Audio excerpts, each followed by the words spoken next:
तीन पवित्र कर देता है, तन को, मन को और धन को। यहां आने के बाद में आप केवल तन नहीं धो रहे,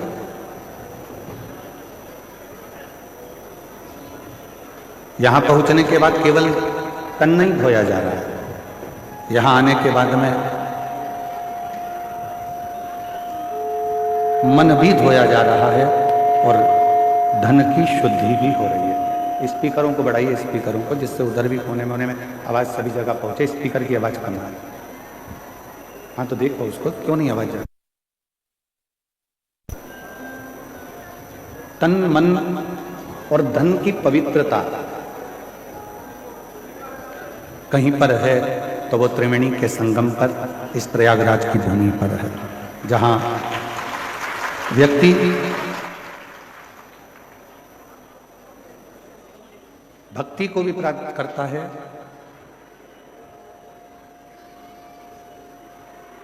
मुक्ति को भी प्राप्त करता है और एक अलग से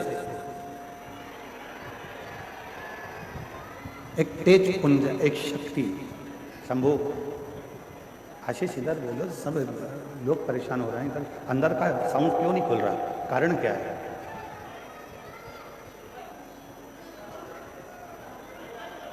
इस त्रिवेणी के एलईडी वालों से निवेदन है, कृपया एलईडियां चालू करें।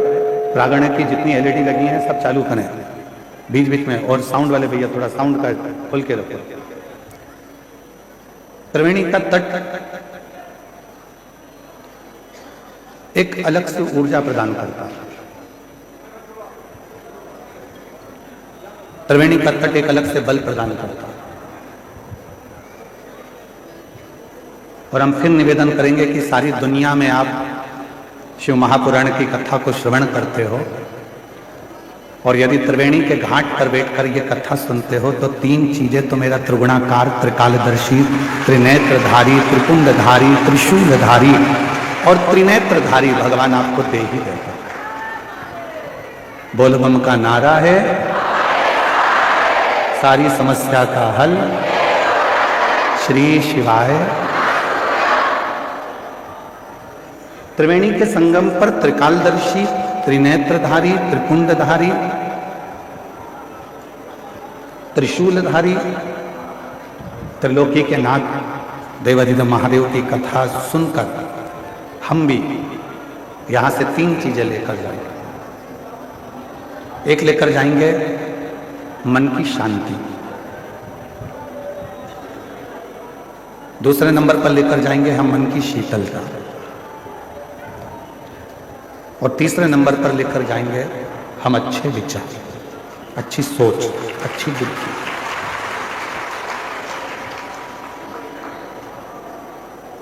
क्यों?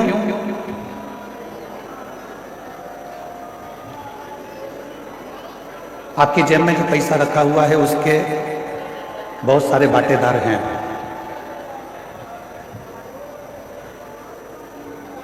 आपकी अलमारी में जो पैसा रखा हुआ है उसके भी बहुत सारे हिस्सेदार हैं।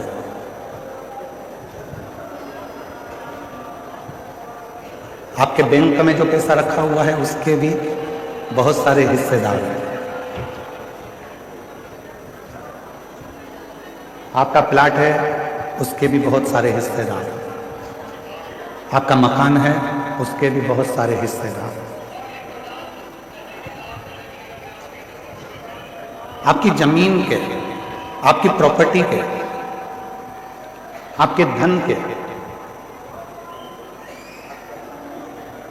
आपकी संपदा के, आपके स्वर्ण के, चांदी के, बर्तन के, कपड़े के बहुत सारे हिस्सेदार हैं।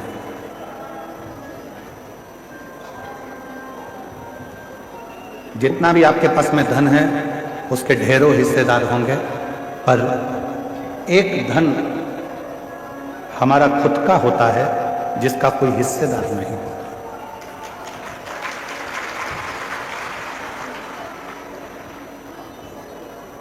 सब धन के हिस्सेदार हैं पर एक धन है, उस धन का कोई हिस्सेदार होता ही नहीं है।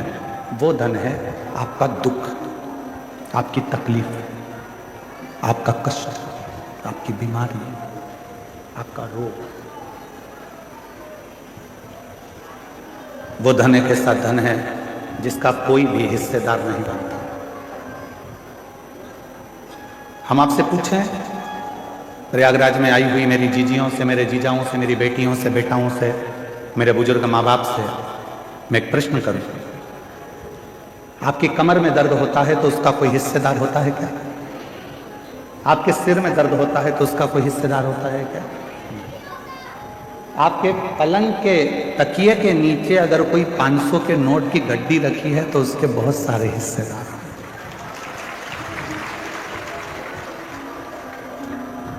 उसके हिस्सेदार हो सकते हैं, पर आपके दुख का कोई हिस्सेदार नहीं, कोई नहीं। आपकी तकलीफ का कोई हिस्सेदार नहीं है। परशु महापुराण की कथा में, पार्वती खंड में, उमा संहिता में भगवान शंकर ने पार्वती जी से कहा है कि दुनिया के लोगों के धन के हिस्सेदार बहुत होंगे, दुनिया के लोगों की प्रॉपर्टी के हिस्सेदार बहुत होंगे, दुनिया के लोगों की संपदा के हिस्सेदार बहुत होंगे, पर पार्वती, जो मेरे शिवलिंग पर एक लोटा जल समर्पित करता है उसका दुख का कोई हिस्सेदार नहीं होता, पर जब वो पवित्र मन से मेरे ऊपर एक लोटा जल समर्पित करता है तो उसका दुख का हिस्सेदार मैं स्वयं। उसके दुख का कोई हिस्सेदार होगा तो वो शिव होगा।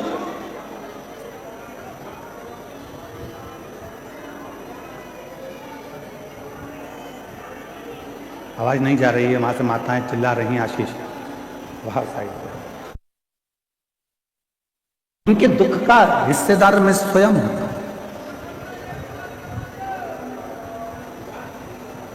इनके एक आदमी को पीछे भेजो तो वो सुन लेगा वहां से। दुख का हिस्सेदार शिव कह रहे हैं कि जब कोई एक लोटा जल समर्पित करता है, जब कोई एक लोटा जल मुझे देता है, तो वो जब दुखी होता है तो उसके दुख का निवारण करने के लिए मैं स्वयं उसके दरवाजे पर पहुंचकर उसके दुख को काट देता हूं। उसके दुख को समाप्त करने की जवाबदारी मेरी हो जाती है। उसकी तकलीफों को समाप्त करने की जवाबदारी मेरी हो जाती है।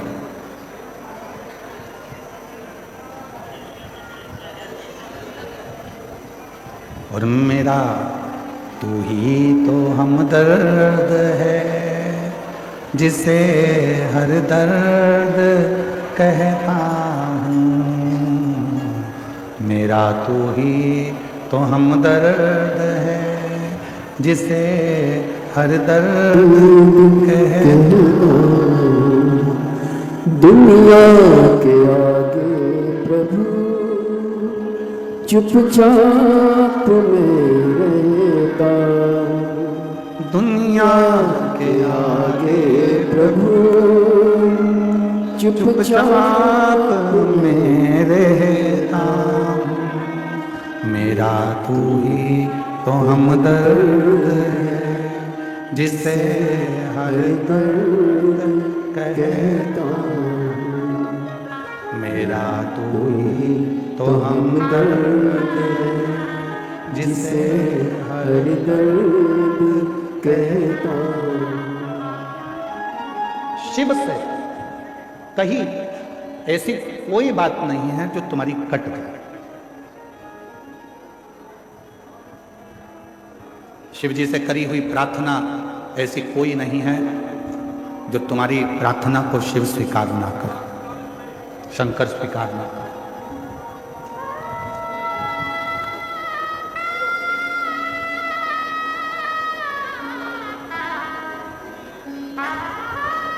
क्या चल रहा है अभी प्रयागराज में? 1 महीने का क्या चल रहा है? इसको कुंभ नहीं कहेंगे, इसको कहेंगे माघ मेला।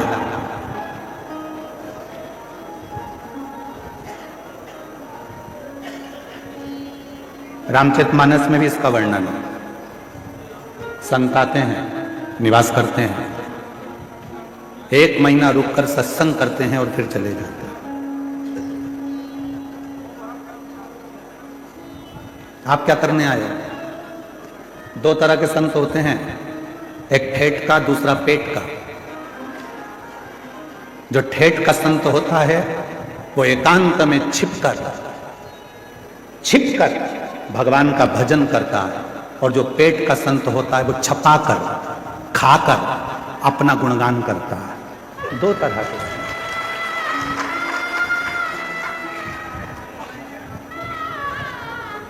एक छपाकर खुश होता है, एक छिपकर खुश होता है।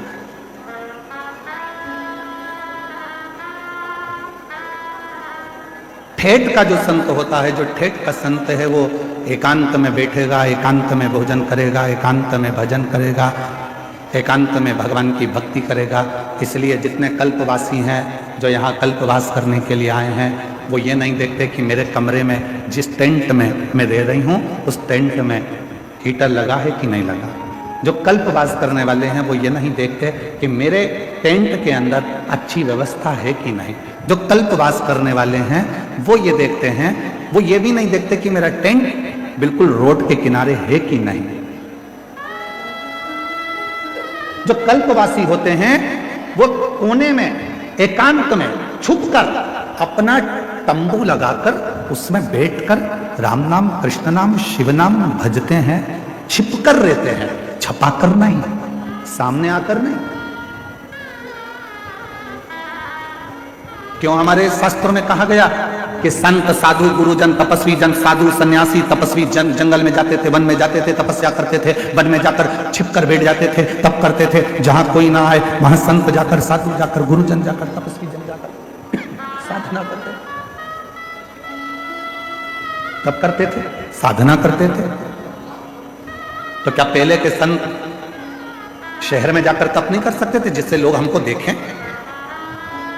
क्या पहले के संत शहर में पहुंचकर क्या अपना प्रचार करने का प्रयास नहीं कर सकते थे कि हमको देखें लोग, हम इतनी साधना कर रहे हैं, हम इतना तप कर रहे हैं, हम इतना व्रत कर रहे हैं, लोग हमको देखें, सोशल मीडिया पे डालें, लोग हमको पहचानो? क्या पहले के संत शहर में जाकर तप कर कर दुनिया को नहीं दिखा सकते थे?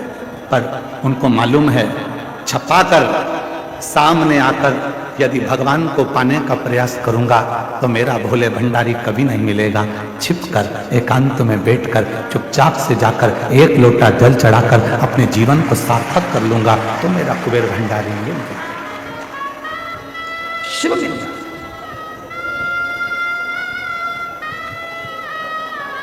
कई लोग कहते हैं, गुरुजी हम सवेरे सवेरे तैयार नहीं हो पाते और लोटा लेके मंदिर में पहुंच जाते हैं जल चढ़ाने, चलेगा क्या? हमने कहा चलेगा। तो कहा हम लोटा लेके जैसे मंदिर में जाते हैं तो पंडित जी कहते हैं कि बताओ, लोटे को साफ भी नहीं करा, गंदा लेकर आ गए, काला काला हो रहा है, और खुद भी तैयार नहीं हुई और आ गई 1 लोटा जल चढ़ाने के लिए।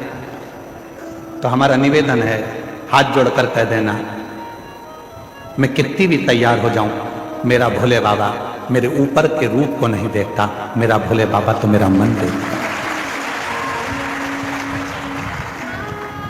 मेरा शिव, मेरा शंकर, मेरा ओघड़दानी कभी ऊपर का रूप देखा ही नहीं। आप कितने सुंदर हो, उसको मतलब है ना,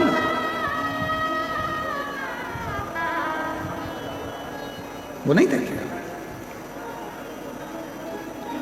तुम्हारी जितनी भी डिग्रियां हैं ना, इंजीनियर की, डॉक्टर की, कलेक्टर की, आईजी की, डीआईजी की, कमिश्नर की, पुलिस की, इंजीनियर की, तुम्हारी जितनी डिग्रियां हैं, सारी डिग्रियां केवल पृथ्वी पर देखी जाएगी। वहां तो केवल 1 डिग्री देखी जाएगी, तूने पृथ्वी पर जाकर पुण्य कितना करा, सत्कर्म कितना किया, भजन कितना किया, नाम जाप कितना किया, स्मरण कितना किया, कीर्तन कितना किया, मंत्र जाप कितना किया, वो डिग्री उस परमात्मा की यहां देखी।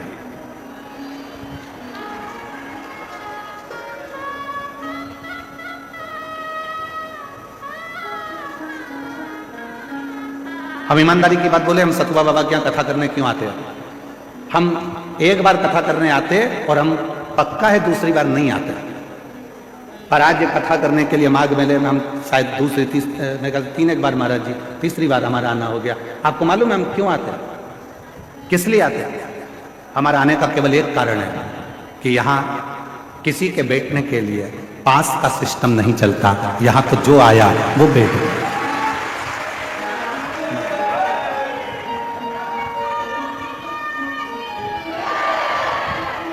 यहाँ हमारा आने का केवल एक कारण है कि यहाँ बहुत सारे बैरिकेड बनाकर, ये नहीं कि जिसने धन दिया वो आगे बैठेगा, जिसने कम दिया वो राइट में बैठेगा, और कम दिया तो वो लेफ्ट में बैठेगा। यहाँ तो महाराज जी की इस सतवा बाबा जी के शिविर में कथा हो रही है, और मैं सतवा बाबा जी संतोषाचार्य महाराज जी को, जगत गुरु संतोषाचार्य जी महाराज जी को धन्यवाद दूंगा कि उन्होंने चारों तरफ की टीनों को, जो चारों तरफ से बैरिकेड लगे थे, टीन लगी हुई थी, पंडाल एक अंदर की ओर ये आश्रम था, उन्होंने सब दूर की टीन को उखड़वा दिया और कह दिया जहां तक लोग बैठ सके उनको बैठ। यहां धन की मूलता नहीं देखी गई कि तुमने पैसा दिया तो तुम आगे आकर बैठोगे, तुमने धन दिया तो तुम आगे आकर बैठोगे। यहाँ कोई बैरिकेड की सुविधा नहीं होती है। यहाँ पर कोई अलग से स्थान नहीं बनता कि तुम्हारे गले में पास दिया जाए और तुम पास लेकर फिर इस कथा में जाकर बैठो। इसलिए इस कथा में हम 3 साल से लगातार आ रहे हैं, क्योंकि यहाँ सतुआ बाबा जी जो कथा या आयोजन कराते हैं वो केवल हर हर महादेव के लिए, देवादिदेव महादेव के लिए, विश्वनाथ जी के लिए। यह दिखावा नहीं है, यह दिखावे के लिए कोई कथा या सत्संग या संकीर्तन नहीं है।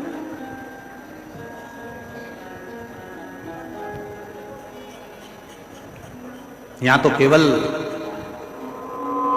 आपकी अविरल भक्ति, आपका भजन, स्मरण, कीर्तन और मंत्र।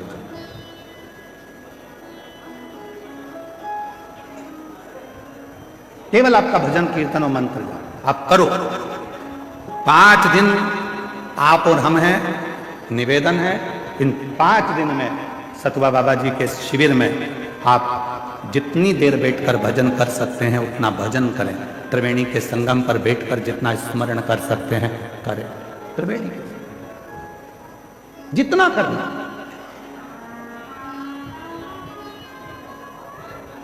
और नहीं तो हम तो एक बार आते और एक बार में देख लेते कि भैया यहाँ तो कुछ अलग बात है, तो फिर हम ना आते। महाराज जी हमारी आदत थोड़ी सी बड़ी गलत है। हम जहाँ देख लेते हैं कि गड़बड़ है तो हम वहाँ जाते नहीं, परंतु हमने देखा यहाँ कोई वीआईपी पास नहीं, कोई वीआईपी ट्रीटमेंट नहीं। और आप लोग यहाँ पंडाल में रात्रि को रुके हो गए, आपसे किसी ने कहा कि 500 रुपये दो, जम के बोलो जरा। नहीं, किसी ने आपसे कहा कि 1000 रुपये दो आगे बैठने का, कोई नहीं। इसीलिए हमारा मन सतुआ बाबा जी के इस शिविर की ओर हर साल खींच कर लेकर आ जाता है और यहाँ कथा कर रहा है। महाराज ये भाव आप, और मैं आपको इस चीज के लिए धन्यवाद दूंगा, जितनी सरलता आप में इतने वर्षों में हम दर्शन। तो मित्रों कैसी लगी आपको ये वीडियो? अगर अच्छी लगी तो वीडियो को शेयर कीजिएगा ज़्यादा से ज़्यादा और लाइक कीजिएगा, चैनल को सब्सक्राइब कीजिएगा, क्योंकि आपको ऐसी वीडियो इस चैनल पर मिलती रहेगी। तो मिलते हैं नेक्स्ट वीडियो में, तब तक के लिए राधे राधे, जय श्री कृष्ण।